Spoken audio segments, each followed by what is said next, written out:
What's up, gamers and gearheads? Brittality here with another episode of the Coalition Report, episode 3. I hope you've enjoyed the first 2 episodes. Worked really hard on them, so I hope you guys are enjoying those. Now, on the first 2 episodes, we concentrated a lot on Gears of War Judgment, and the announcement of that, the new stuff coming out for it, the new game types, and all that good stuff. Well, this one we're going to concentrate a little bit more on the competitive side, since we've had a few tournaments since then. Majorly, the GOW SE Tournament.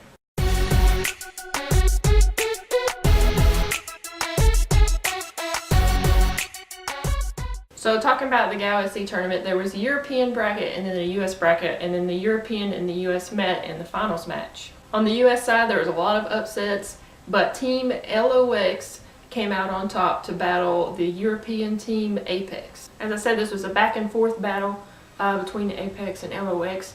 Apex actually won maps 1 and 3, and LOX came back to win maps 2 and 4. So it all came down to the final map, which was Clock Tower. Apex came on top. And actually, I did a full interview with Fitzer from Apex, and you'll be able to see that full interview on GearsCon, just him talking a little bit about the tournament and about Apex to learn a bit of background, since us in the US aren't too familiar with European teams. You can view the full GOW SE tournament in its entirety on FatalStryke's channel, on his live streaming channel, but he did not stream the point of view from Apex. When they came in to host the map, he turned off the stream in order to provide a good connection. But you can see the full US side on Kirill's channel, and Fitzer was also streaming then, so you guys can check that out as well and see all the awesome gameplay between. There were grudge matches going on and everything. We're not going to get into those to make this video short and sweet for you guys, but it was a great tournament. Thank you, FatalStryke, for putting that on for us. And speaking of FatalStryke, he is actually planning on doing a big Gears of War LAN tournament that he claims will save the competitive Gears community. He's planning on doing sort of a Hype 16 setting, and will have online qualifiers. According to him, it will probably be in New Jersey, late summer sometimes. We're looking late August, maybe early September. One of the big things that's probably going to happen in that tournament, and that was decided in the GOW SE online tournament, is that Trenches will no longer be in rotation. Trenches, King of the Hill, will probably be out of rotation. Will anything come in to take its place, or will we just take Trenches out and have left what is in rotation currently? And as we get more details for you guys, I'll be sure to put them out there. And speaking of rotations, that's what we call a transition in the business. I don't know what business I'm in, but that's what we called it. We had a meeting and it was notarized. So speaking of rotations, a couple of team makeups and breakups this week. Well, more breakups than makeups. Actually, Caution has left FYC in 3. This happened as of Monday. I come online on Xbox to see that he has actually left FYC. He said, hit me up if you're looking for a team member. He says that he needs 2 other team members to compete. So apparently he's got 1 team member with him now, making a new team from the ground up. So if you're interested, hit up Caution on Twitter, and maybe you guys can put a team together. Another breakup this week that also happened on Monday. Enterprise is no longer a part of Raw Talent. NJ Cubano was tweeting about it a little bit on Monday. He said that he basically said that he was a very good team member. However, his communication and playing style isn't what they're looking for. So that's all the competitive news I have for you for the week. Now let's do our spotlight interview. We're going to be talking to Matt from Project Triforce. We had a little interview with him a couple of days ago. Got to record it, sit down, and talk about some good stuff that's coming out for Gears of War weaponry. We are with Matthew Marone, or Matt. Eminem. I should call you Eminem. I like that. That works. All That's right. going to be a gamer tag. Oh, nice. From Project Triforce, of course, the company I'm sponsored by, and who brings you all the awesome weaponry from the game to real life. Matt, how are we doing today? I am doing just fine. How about you? I am doing just fantastical. Okay, so we're here to talk about some of the products of Project Triforce. Of course, as you guys all know, I'm sure, because I've flaunted it in your faces, I have the snub pistol from Project Triforce, and lots of other Gears weaponry as well. Tell us about some of the other Gears weapons that you guys have available for us gearheads out there. Yeah, so available right now, it's our COG snub pistol, which you've featured in a few videos before this, as well as the Locust version. Very similar, just it's our variant that we made only 100 of compared to the 500 standard COGs we made, so it's a much more limited edition. It's only $50 more. It's $450 on ProjectTriforce.com. We did start, one of our first products was the Lancer Assault Rifle from Gears of War. That was about 38 inches long, 25 pounds. It felt like pure, excuse my language, badass metal in your hand. You felt like one of the COG military guys out there. That was our first one, but the only one that's available right now on our website is our COG snub full-scale replica. That's shipping now, and then also, which we had a chance to play around with at PAX, was the Hammerburst standard. Yeah. Gold edition. Yep.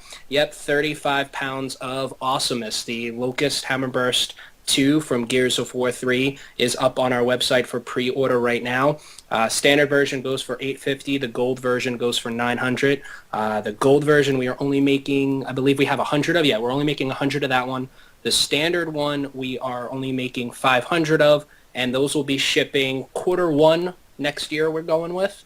So that's going to be awesome when those go out because, as you know, I mean, what's your impression of it? You saw them firsthand at PAX about, was it 2 months ago now, I think? Yeah, I didn't get to touch it at PAX, but I was drooling over it, which is probably a good thing I didn't get to touch it because it would have been scarred a little bit. But I did get to hold the one that we had at COG Vengeance.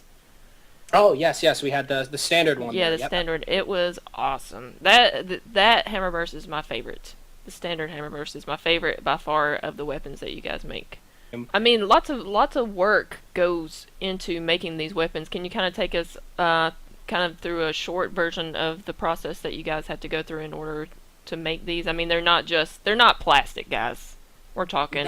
No. All of our products, well, at least the weapons that we've had so far and in the near future are all made out of polystone.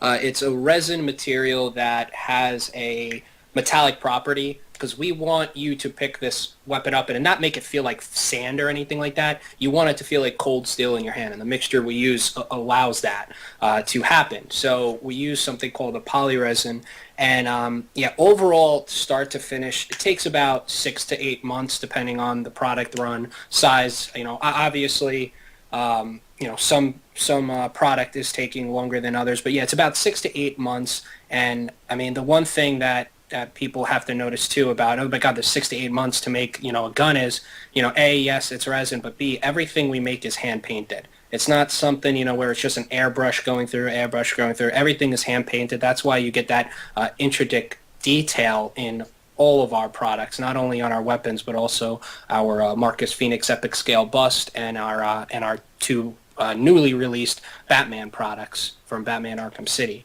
which I know we're going to talk about later. But it takes about 6 to 8 months. I mean, first, obviously, it's, talking to the people at Epic and Microsoft, what's the next thing we want to make, because we want to make sure we're making products out there that the gamers love, and that's where the Hammerburst came from. The Lancer, was our first product, and that's the mecca of Gears of War weapons. Everyone used that chainsaw, and when that first came out, that was first of its kind. I can't even remember anything before Gears of War where there was that much blood on the screen while beating someone, while actually chainsawing someone up.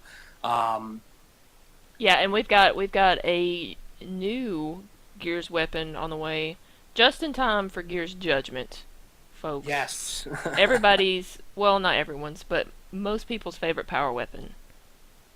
Yeah, we have the torque bow. We broke ground on that. We actually tweeted it out a little bit earlier today that we broke ground on the torque bow. I think someone actually tweeted back that they actually passed out for a few minutes after reading it. It's funny.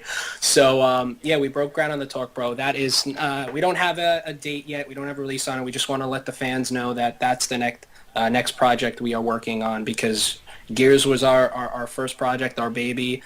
We all love it. I mean, this game is really why we start making collectibles, and we want to make sure that we have the fans out there still clamoring for more. Right. And that's where the talk bow came from, and that's where Gears Judgment came from.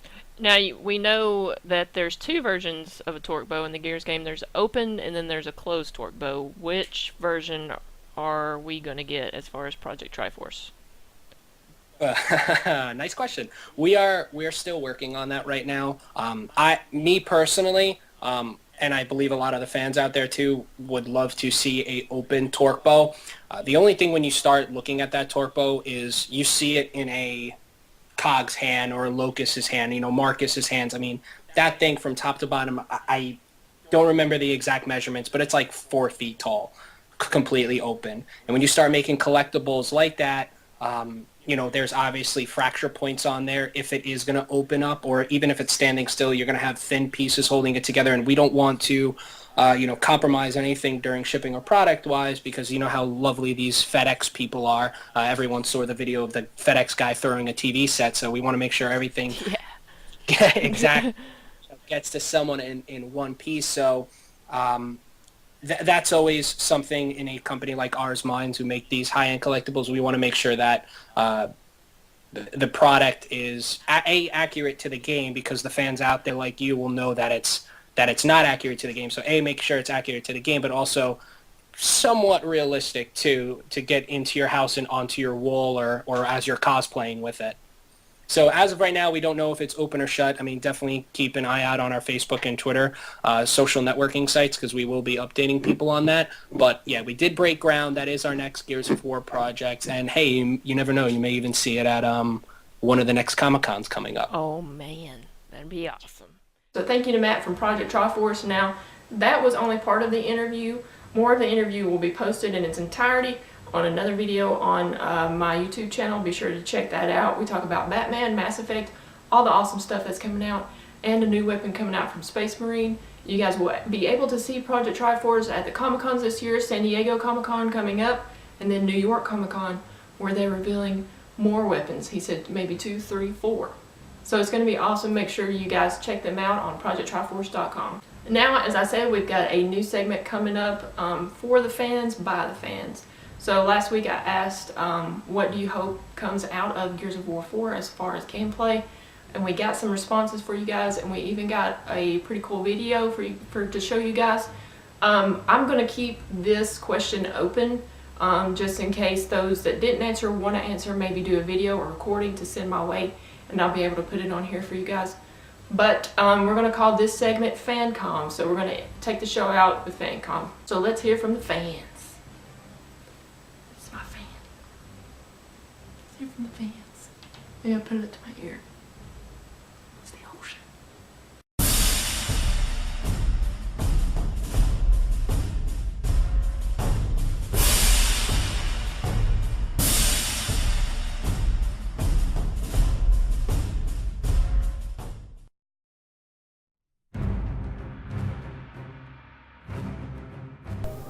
Hi everyone, Kira here. I'm a gamer and I live in France, and I've been a Gears of War fan since the 1, and I've never stopped playing this game. And let's start about the characters.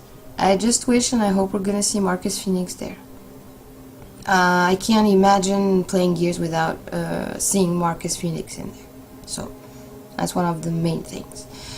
Then let's go to Hordes. I just hope for them to be a little bit more difficult. I'm just not gonna be able to explain well what I'm trying to say, but it's just that for me today, Hordes to do 50 waves on an insane level is easy for me.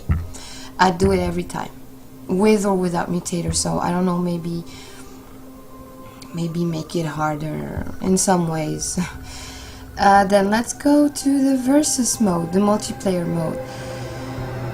I'll start with the respawning. I'll take a few examples in Rust Long and Blood Drive. It's kind of random, so I don't know if it's on purpose or not. If it's on purpose for it to be difficult for the team to adapt all the time, you know, with your tactics and all. But sometimes you just respawn the Locust the same time in the same place of the COG gear, so it's weird. Then let's talk about the speed. I know friends of mine have been comparing Gears 1 and Gears 3 speed, so they all would like to have it back like it was in Gears 1. It was the perfect speed. So it was a lot slower on Gears 2. 3 it's okay. I mean, 3 it's perfectly fine. They're just wishing to, if we can have something back, is a Gears 1 speed. So that's it for this week, guys. Thank you for tuning in. We'll have more for you again next week. If you have any tournaments, any news that you want to post, maybe you want to do an interview with me, just feel free to hit me up on Twitter anytime. And you know, as the cog turns, we'll have some more news for you next week.